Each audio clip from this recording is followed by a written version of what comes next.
Di tempat berbeda, di tengah bahteranya sedang bergejolak, Baim Wong dan Paula Verhoeven kompak menghadiri acara wisuda Keanu Tiger Wong. Di momen itu tampak keduanya canggung tampil bersama. Namun meski demikian, baik Paula maupun Baim berusaha kompak mendampingi hari bahagia sang anak. Apalagi ketika Keanu didapuk untuk mengisi acara. In school, children are encouraged to be exact. Mana? Yano!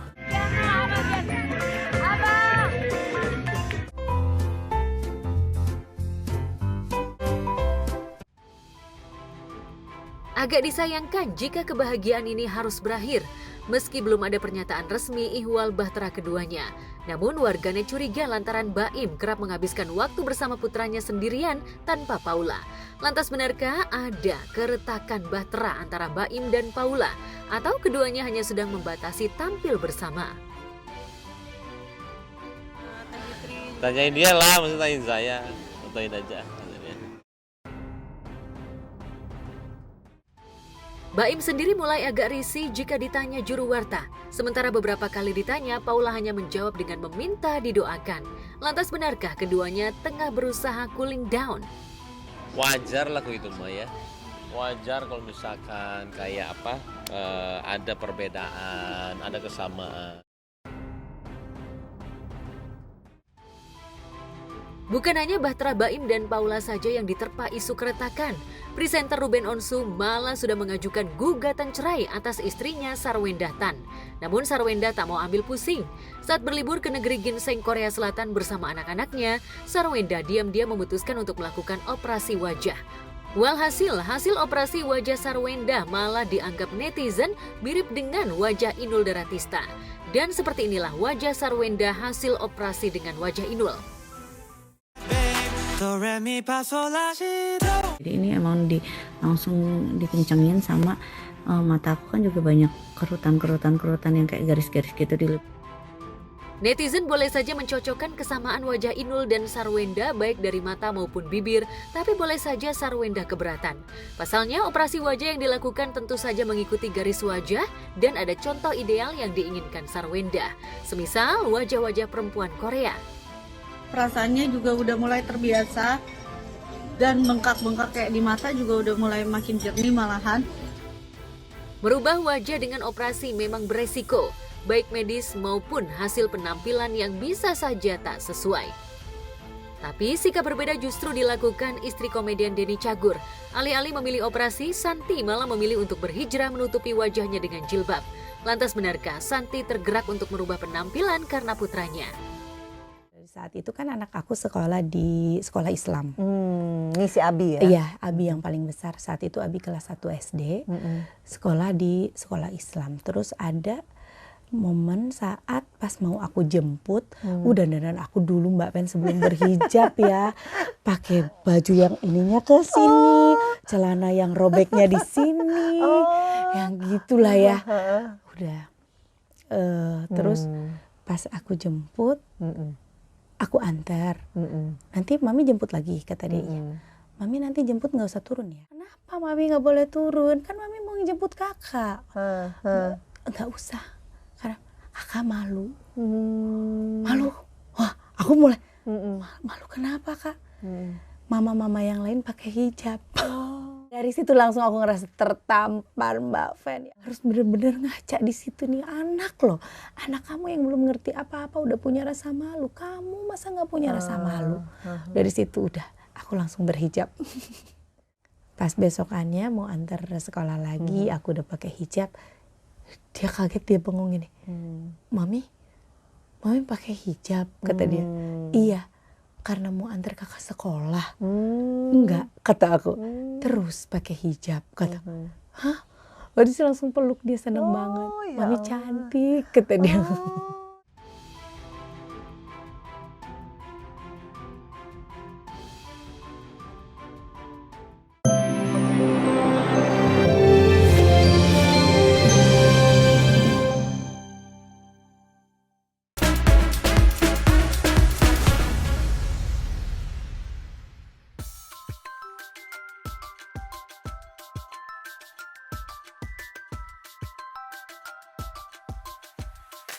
Pemirsa, Gading Martin mengungkapkan kebahagiaannya pada Gempita Nora Martin putrinya yang sebentar lagi akan mengikuti jejak ibundanya Gisela Anastasia sebagai penyanyi.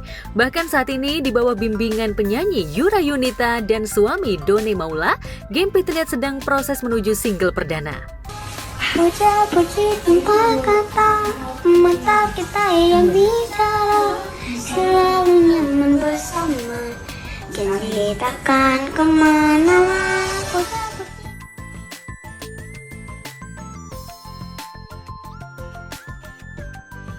Yura dan suami disebut-sebut sebagai pencipta lagu yang akan dibawakan oleh bocah usia 9 tahun itu. Maklum, di usianya yang terbilang anak-anak, Gempi memang menunjukkan bakat luar biasa di bidang tarik suara. Itu sebabnya Yura dan suami rela mendampingi hingga proses rekaman selesai.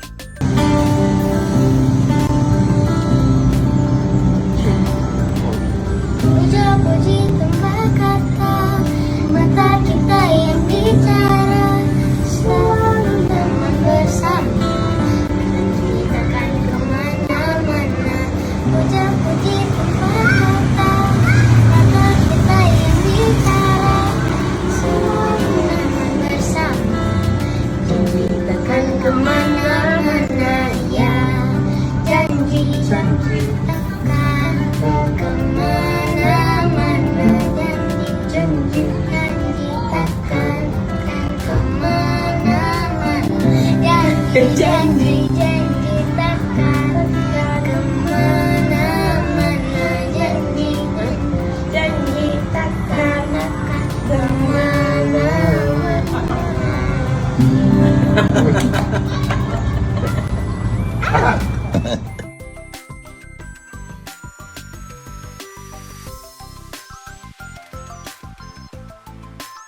Sayangnya, baik Gading Martin atau yang lainnya enggan membocorkan lagu apa yang akan dinyanyikan Gempi. Namun, Gempi tak segan membagikan secuil suara emasnya saat berlatih bersama dengan Yura Yunita idolanya.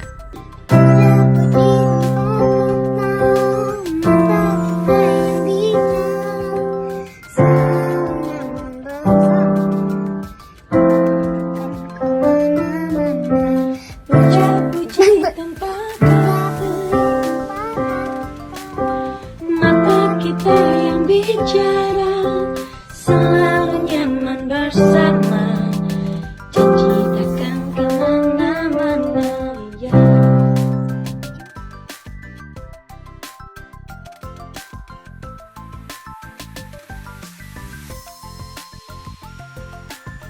Jika Gempi sedang sibuk mempersiapkan single perdana, lain lagi dengan putra pasangan Rizky Bilar dan Lesti Kejora, Abang L. Bocah yang belum genap berusia 3 tahun itu sudah terlihat memiliki bakat menyanyi. Teranyar, Abang L terlihat tengah berlatih menyanyi lagu Indonesia Pusaka.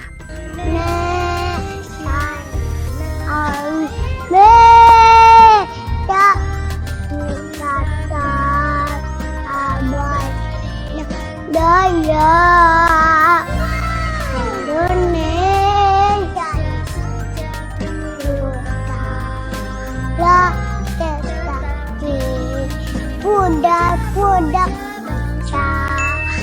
di sana tempat kita uang dan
Bukan hanya bernyanyi, sebelumnya Abang El juga serius berlatih musik bersama Rizky Bilar ayahnya, mulai dari gitar hingga piano. Lantas benarkah Abang El akan meneruskan jejak ibundanya sebagai penyanyi? Gimana coba nyanyi? Setiap malamku engkau yang selalu kulindu. Setiap hembusan nafas yang selalu mengucap andaikan waktu datang menjemput Mengatakan bapakku mencintaimu karena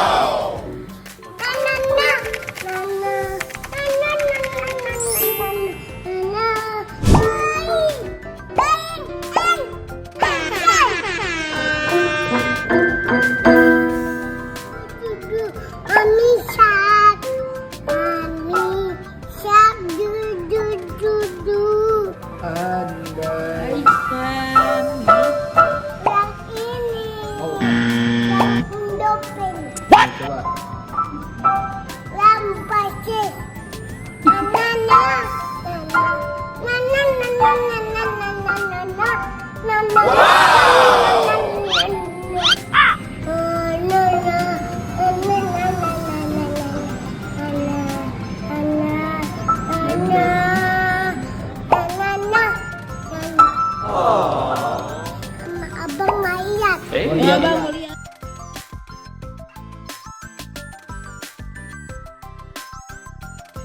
Sementara itu, Ryanza, putra kedua Raffi Ahmad dan Nagita Slavina, terlihat pamer sebagai penggemar sepak bola. Ryanza bahkan mengenakan jersey Italia, salah satu peserta Piala Europe 2024. Ryanza yang ditemui di sela latihan tenis di kawasan rumahnya bersama dengan keluarga besarnya, memakai kaos timnas Italia karena menggemarinya. Itu di sana antrinya.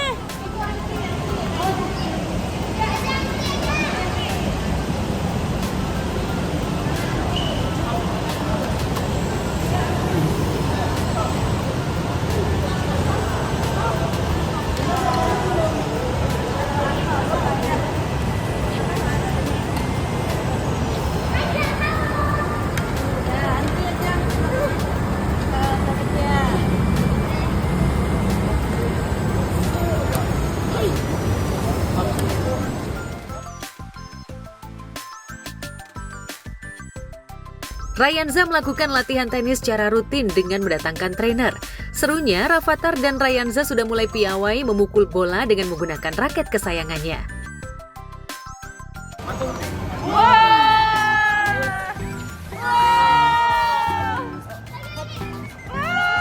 Lagi gak? Sekali lagi.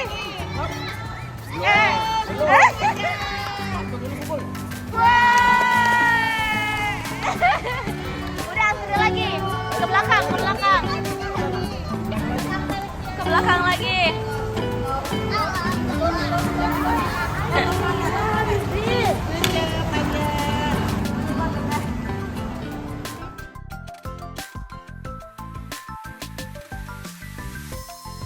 Aksi Ryanza berlatih tenis bukan sekaligus dan langsung bisa. Namun karena adik Rafathar itu senang mengikuti sesi latihan, Rafathar dan Ryanza semakin pintar memukul bola tenis sesuai dengan arahan trainer mereka. Lantas benarkah Raffi Ahmad dan Nagita Slavina lebih mengarahkan anak-anaknya ke dunia olahraga daripada dunia hiburan?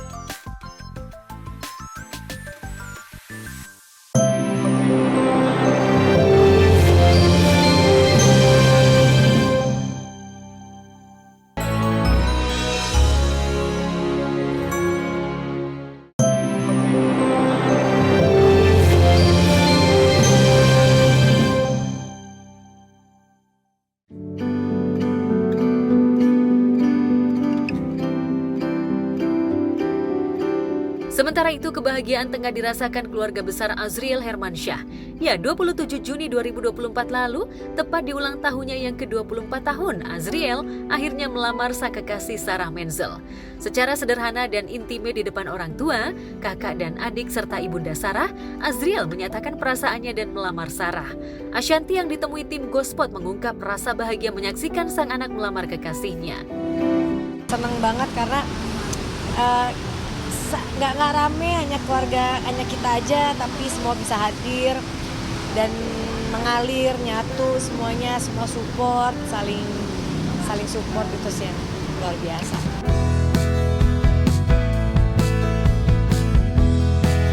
Ashanty mengungkap keinginan Azriel untuk melamar Sarah rupanya sudah terlontar sejak momen Lebaran April 2024 lalu.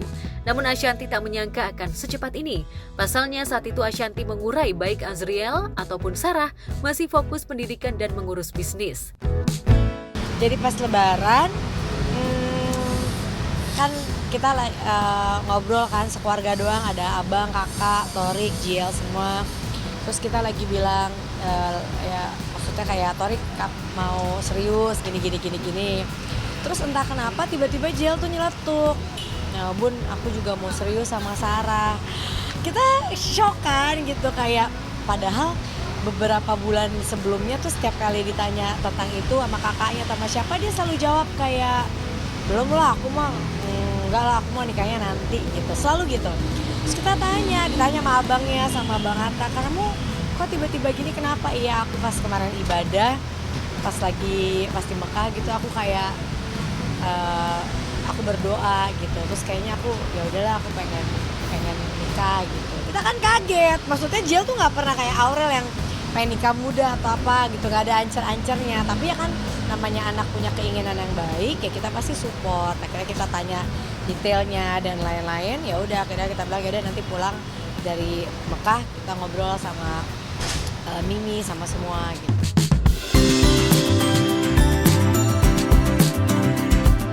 Terlepas dari hal tersebut, Azriel dan Sarah yang juga ditemui tim Gospot juga tak menyangka momen lamaran secepat itu terjadi dan jalannya dimuluskan.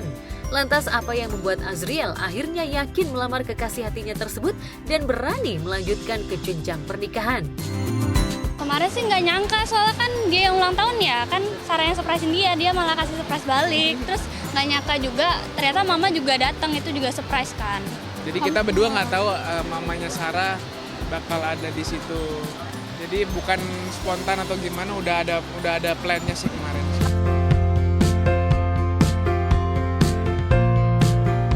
Yang pasti, keluarga besar turut berbahagia dengan langkah yang diambil Azriel dan Sarah.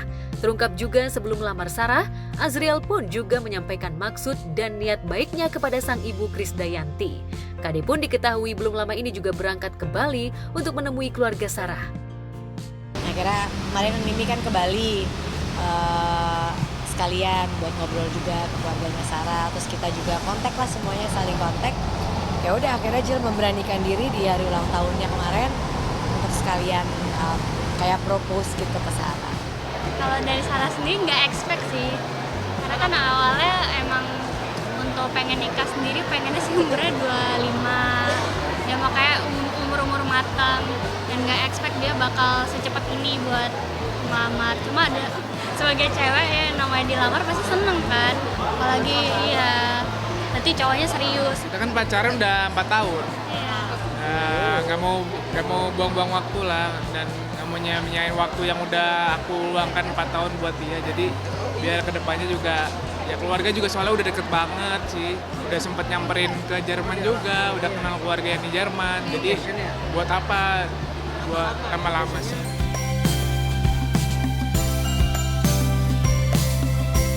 Lantas bagaimana dengan rencana pernikahan Azriel dan Sarah? Benarkah keduanya juga akan menyusul Aliyah Mas Said dan Torik Halilintar untuk menggelar acara lamaran resmi dan menikah di tahun ini? Kalau kita kalau kita sih sama anak tuh masalah pilihan hidupnya tidak terlalu banyak mau ikut-ikutan, selama kita lihat memang jodohnya yang memang dia pilih, alhamdulillah. Tidak kenapa-kenapa gitu. Itu kan pilihan hidup dia yang akan nanti menjalankan hidupnya, bukan kita. Jadi kita serahinnya semua ke anak. Dan alhamdulillahnya 2 kali anak kita menuju untuk mendapatkan jodohnya, dua-duanya insya Allah mendapatkan jodohnya yang baik gitu. Pokoknya yang penting pesan dari mama sih kalau untuk nikah nanti yang penting udah kelar dulu S1, dia juga udah kelar S2, nanti udah baru ya. Ya pokoknya ya ditunggu aja ya. Doa, yang penting teman-teman doain kita berdua sih.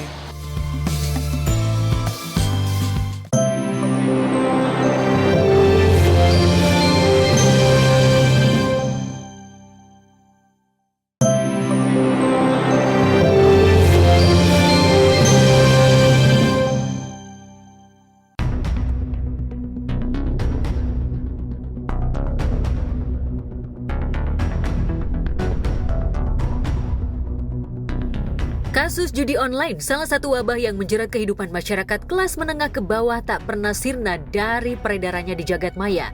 Bahkan terkesan kian menjalar, sehingga praktek judi online nyaris membelenggu kehidupan masyarakat.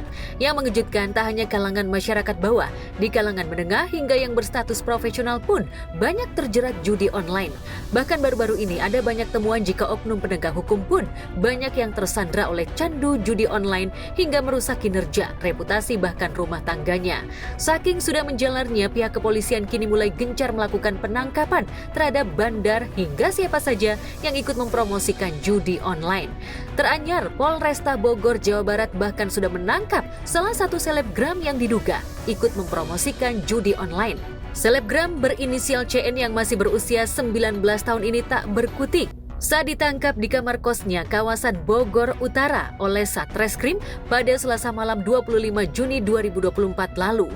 Dari hasil pantauan tim cyber, selebgram yang memiliki ribuan followers ini terbukti ikut memasarkan praktek judi online. Ini Mbak, uangnya untuk apa Mbak? Kampanye judi online Mbak? Jadi semester berapa Mbak? Perjudian online, ini kita amankan selebgram. Selebgram ini dengan inisial CN. Nah ini memiliki followers sebanyak 17.900 ya, dengan nama akunnya Clays ya. Kita amankan tersangka beserta barang bukti ya, diantaranya pertama chat ya, bahwa persetujuan pelaku ya antara pelaku inisial CN dengan Natali, langsung sebulan aja Kak. Nah, langsung bukti chat dan juga transaksi 3 juta rupiah dikirim dari pelaku Natali kepada pelaku yang kita amankan CN ini, selebgram ini ya. Dan juga ini adalah yang diposting oleh pelaku CN di akun Instagramnya Clays ya. Ini Indo Sultan 88 ya, situs judi online.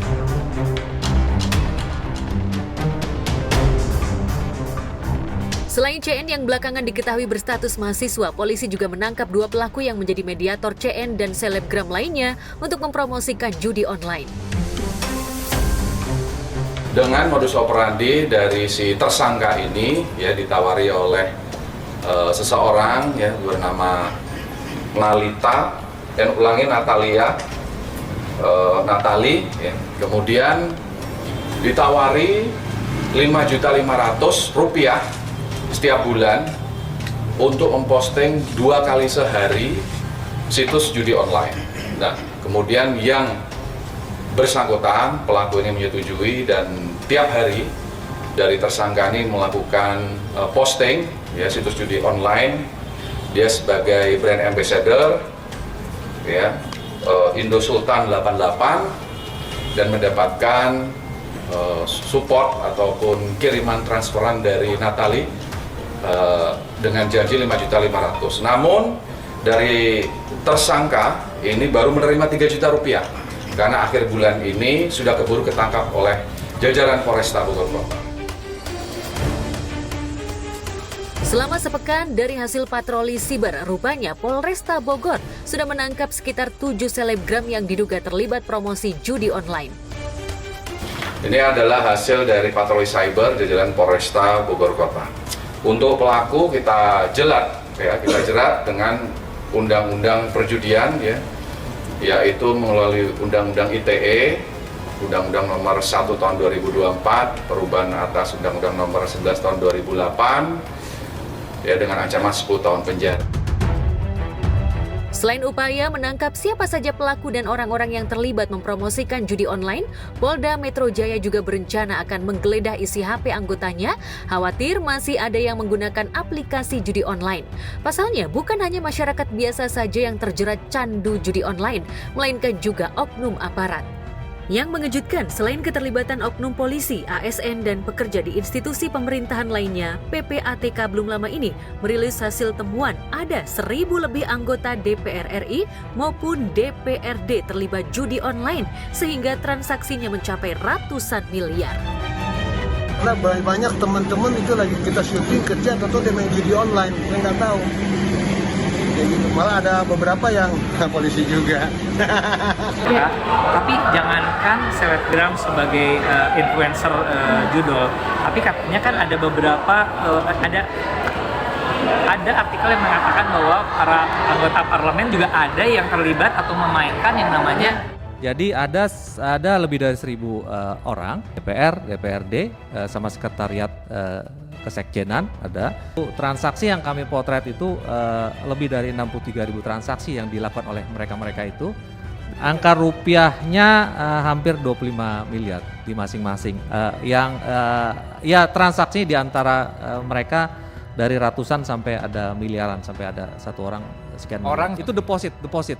Jadi kalau dilihat dari perputarannya sampai ratusan miliar juga. Saya sebagai anggota MKD, saya akan usulkan di rapat pleno MKD agar kami memanggil PPATK ya, dan meminta data tersebut wabil khusus ya, atau terkhusus hanya untuk data-data anggota DPR yang diinformasikan diduga terlibat bermain judi online.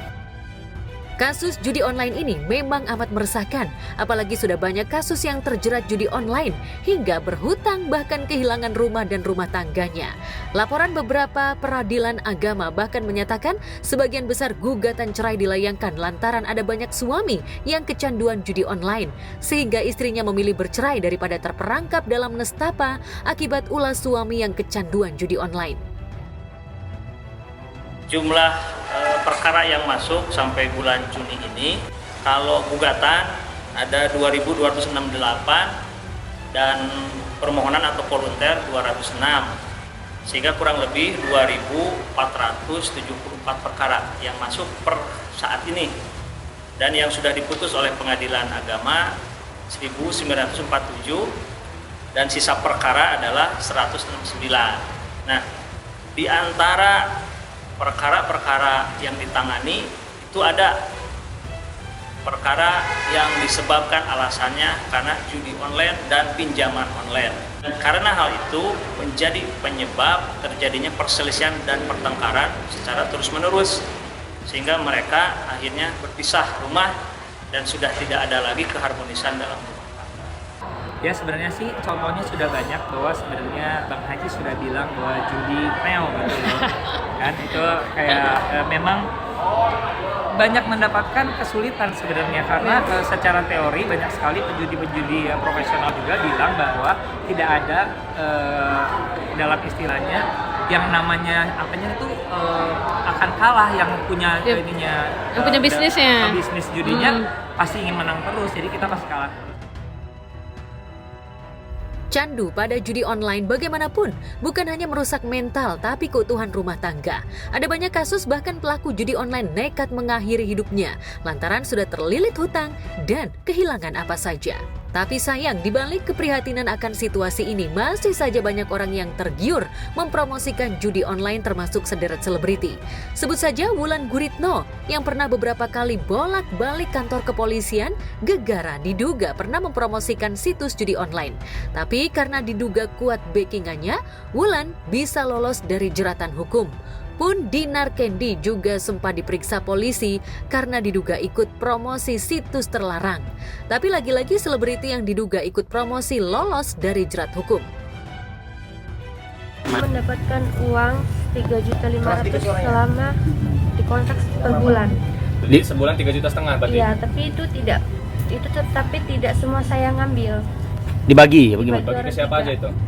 Ke tim ya? Iya, ke tim. Sementara unit Tipiter Satreskrim Polres Metro telah mengamankan 6 terduga pelaku untuk endorse perjudian online tersebut. Jadi kalau aku tuh di tahun 2017, jadi itu juga rame kasusnya itu, cuman kalau waktu pas 2017 ini kasus yang aku tuh udah cash close, rekening aku tuh dibekukan dari pihak kepolisian. Makanya aku bingung kenapa aku nggak bisa transaksi waktu itu pas aku ke kantor polisi. Ya ternyata gara-gara ada aliran dana judi online. Aku pernah promosi, ternyata itu adalah judi online di Instastory. Kenapa selebgram biasa itu diproses, kenapa yang artis besar tidak diproses? Netizen yang bertanya kayak kok nggak adil sih, kenapa kalau artis sendiri nggak langsung ditangkap. Nah, kenapa selebgram atau youtuber kok langsung ditangkap? Karena mereka itu yang aku lihat kasus-kasusnya tuh mereka itu ada mempromosikan sampai 6 situs dan sampai mendapatkan pundi-pundi yang sampai motor mewah, rumah kayak gitu. Itu kan penghasilannya memang sudah gede. Mungkin itu tidak ada toleransi dari pihak kepolisiannya karena kan itu tergantung kasusnya. Jadi kita mendukung kawan-kawan Bareskrim khususnya cyber untuk tidak ragu-ragu kalau ditemukan 2 alat bukti yang cukup untuk menjerat para public figure, maka kami mendukung itu supaya tidak ada tumbang pilih ataupun tidak ada setiap orang kan sama di hadapan hukum. Sedihnya adalah permainan ini tidak bisa dipagarin oleh banyak orang termasuk kita, orang tua, kakak-kakak dan lain-lain, karena saya lihat ada beberapa persen bahwa para pemain judol ini adalah anak-anak kecil di bawah 10 tahun, kan ini sangat menyedihkan. Jadi makanya sebenarnya bahaya atau nggak mudarat dari tentang judol ini harusnya menjadi perhatian banyak orang termasuk but atau polisi bisa mengadakan sosialisasi ke sekolah-sekolah. Mungkin kayaknya basi banget sosialisasi segala macam, tapi memang itu harus diingatkan bahwa kesenangan ini hanya semata dan banyakan membuat kesulitan. Tangkap aja, itu namanya juga judi online, belum diresmiin sama pemerintah. Ya kan, kalau sudah diresmiin, is okay. Ya, kalau belum diresmiin, judi bahaya. Saya mendukung. Sementara kasus judi online sudah amat akut dan menjerat banyak kalangan, Dinar Kendi juga masih harus berjuang membantu kekasihnya Koh Apek alias Avandi Susilo atas tuduhan penggelapan kapal tongkang lewat penyalahgunaan jabatan yang dimilikinya. Kemarin saat ditemui juru warta, Dinar mengaku masih rutin menjenguk kekasihnya itu, seraya berharap ada perdamaian antara kekasihnya dan ayah angkatnya. Aku dari pihak pelapor juga aku ada komunikasi, kayak teman-temannya pihak pelapor, udah tuh jangan berantem hukum lah. Ya, sebelumnya Polda Jambi menangkap Koh Apek atas kasus pemalsuan dokumen kapal tongkang dan penggelapan dalam jabatan. Koh Apek ditangkap setelah 2 kali mangkir dari panggilan Polda Jambi. Ia akhirnya ditangkap tim Resmob Ditreskrimum Polda Jambi di Jakarta pada Selasa malam 12 Juli 2024 lalu. Lantas akankah setelah Koh Apek ditahan, Dinar akan selalu setia menemani kekasihnya?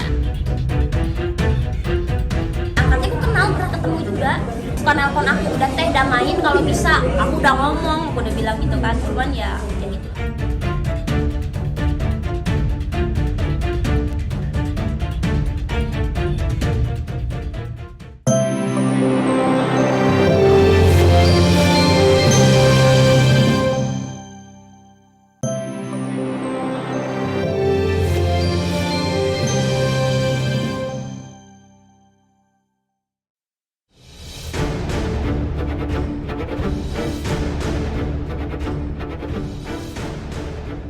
Pemirsa, insiden ambulans yang ikut diberhentikan saat ada iring-iringan rombongan Presiden Joko Widodo lewat viral di media sosial.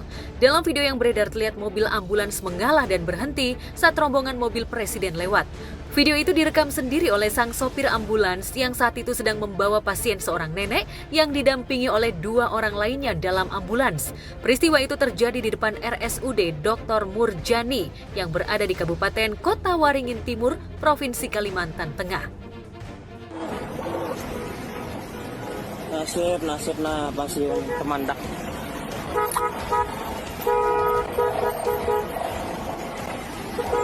Demi rombongan Bapak Joko Widodo. Joko.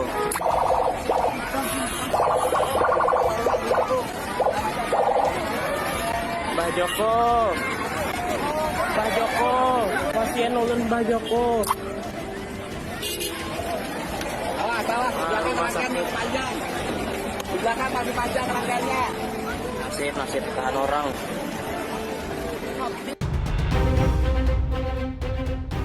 Video tersebut pun viral dan menuai komentar warganet. Tak hanya itu, kejadian viral tersebut juga langsung ditanggapi oleh pihak istana dengan menyampaikan permohonan maaf atas peristiwa tersebut dan memastikan akan mengingatkan kepada protokol pengamanan presiden, di mana pada dasarnya pihak pengamanan presiden selalu memprioritaskan ambulans maupun pemadam kebakaran saat di jalan. Nah, ini kok saya nggak tahu ya, protokolnya saya belum pernah dengar. Kalau kayak gini kasusnya, mana yang didahulukan seharusnya? Apakah iring-iringan presiden atau ambulans? Kalau konteksnya iring-iringan pejabat, ya misalnya kita menyamaratakan lah, ya logika saya sih mungkin lebih urgensinya lebih tinggi yang ambulans ya. Ya karena kita sekarang sudah hidup di zamannya netizen yang cepat bereaksi di sosial media, menjadi sebuah hal yang tidak bisa disepelekan di kemudian hari. What if, ya misalnya what if, ya, gara-gara dia berhenti, seseorang yang ingin diselamatkan nyawanya tidak tertolong. Nah itu kan, untungnya kemarin tidak ada kasus seperti itu. Akan menjadi viral, lebih viral lagi kalau itu terjadi. Tapi saya lihat kemarin juga minta maaf ya kalau nggak salah ya. Ya berarti menyadari bahwa kalau ada permintaan maaf berarti menyadari bahwa sebenarnya yang lebih prioritas adalah ambulans ya bagaimana.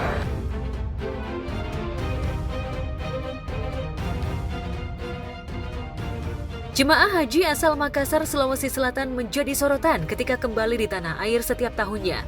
Pasalnya, mereka dikenal dengan ciri khas tersendiri dengan penampilan yang nyentrik begitu turun dari pesawat. Melalui video yang beredar di media sosial, para jemaah haji asal Makassar tersebut tampak memiliki gaya berbeda-beda saat tiba di Bandara Sultan Hasanuddin Makassar.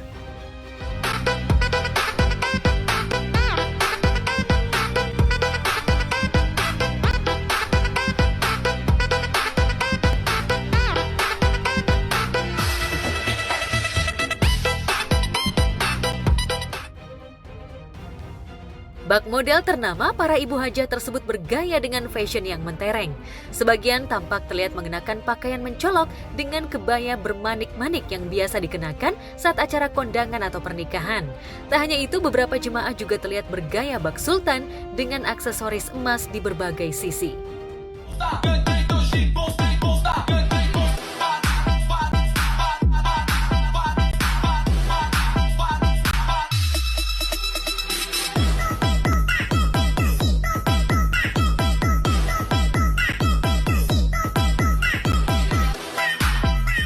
Kalau menurut saya sih itu mereka pakai baju yang heboh, pamer emas, dan sangat terlihat bahagia sekali di wajah mereka. Itu mencerminkan kalau mereka itu menunjukkan mereka itu begitu luar biasa dan bahagia gitu. Karena kan berangkat haji itu bukan pakai uang yang sedikit ya, dan perjuangan mereka di sana juga luar biasa gitu. Jadi menurut saya sih wajar-wajar aja mereka mau menunjukkan ekspresi senangnya mereka datang dengan baju yang heboh, dengan emas yang banyak, dengan wajah yang ceria. Itu sih menurut saya sih nggak apa-apa ya.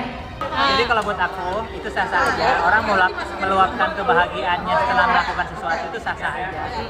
Jadi mungkin buat sebagian orang ada yang nggak suka, yang bilang apa sih lebay ya. Nggak, kalau aku bilang itu terserah. Selama itu bikin happy dan nggak ngerugiin orang lain, sah-sah aja bu. Silakan tuh.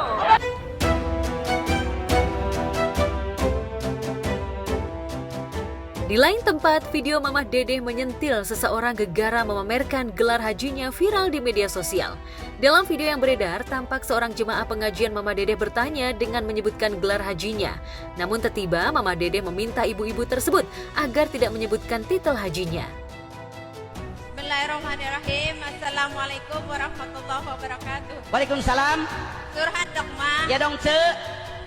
Nama saya Haji Ayib Ma. Dengerin ya. Jangan sombong udah haji. Siapa yang pengen haji ngajong? Semua umat Islam pengen haji. Tidak ada dalam Islam pulang haji dipanggil Bu Haji sombong. Apa kalau kita pulang sholat dipanggil Ibu sholat? Apa kalau kita habis zakat dipanggil ibu zakat?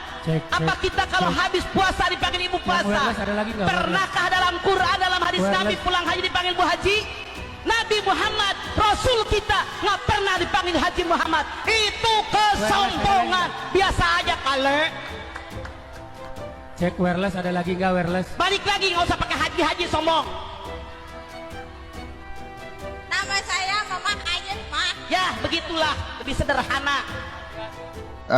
Respon aku sih, menurut aku mau kita udah haji atau belum, nggak terima dipanggil kalau nggak pakai gelar haji, menurut aku sih agak berlebihan ya, karena itu adalah salah satu rukun Islam yang memang harus dilakukan bila mampu, dan menurut aku itu bukan sebuah gelar sebetulnya, cuma karena sudah bertahun-tahun bahkan beratus tahun itu menjadi sebuah budaya di negeri kita ini, bahwa orang yang pernah melaksanakan haji maka dia merasa dirinya harus dipanggil dengan gelar haji. Mama Dede menurut gue sih keren banget yang menegur orang yang pakai bilang-bilang gelar haji, supaya apa? Supaya yang nggak ada gelar haji nggak minder. Itu aja sih menurut gue ya, karena Mama Dede sesuai dengan ilmunya gitu menegur ya. Mama Dede I love you.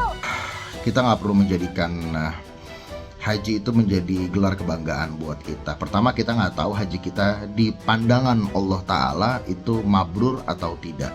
Jadi nggak perlu dijadikan bangga-banggaan lah, karena itu adalah ibadah ya, sifatnya vertikal begitu.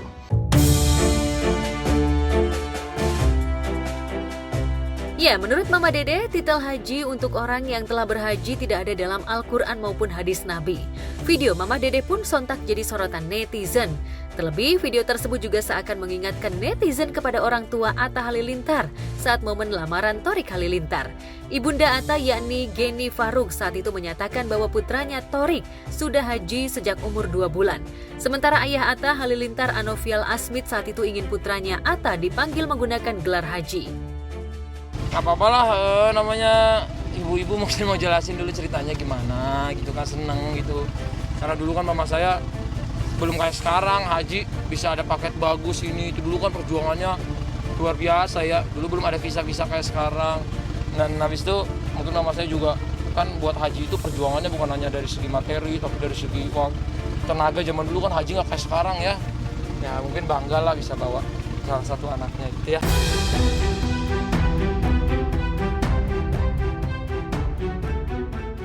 Kisah cinta pedangdut Ayu Ting Ting dan Muhammad Fardana kembali menjadi sorotan publik.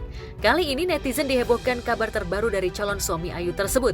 Pria yang karib disapa Dana tersebut diduga telah menghapus semua foto kebersamaannya dengan Ayu di akun Instagram pribadinya. Tak hanya itu, Dana juga memprivat akun Instagramnya. Adanya dugaan dihapusnya foto Ayu dari akun Instagram Dana juga memicu spekulasi di kalangan netizen.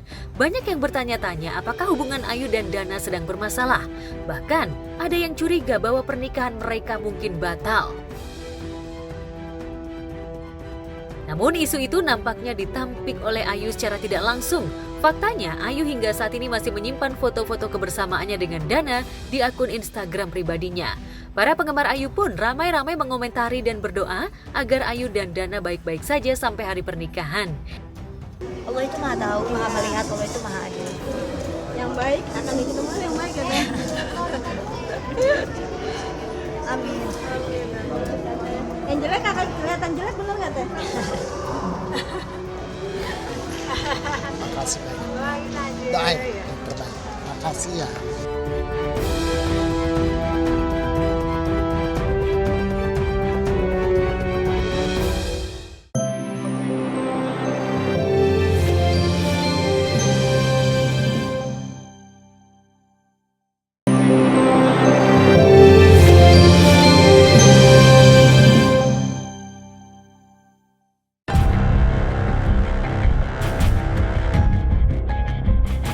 Warga di sekitar Jalan Kiai Haji Ahmad Dahlan, perumahan Mas Kabaret, Palembang, Sumatera Selatan, digegerkan oleh penemuan sesosok mayat dalam cor di halaman belakang ruko sebuah distro.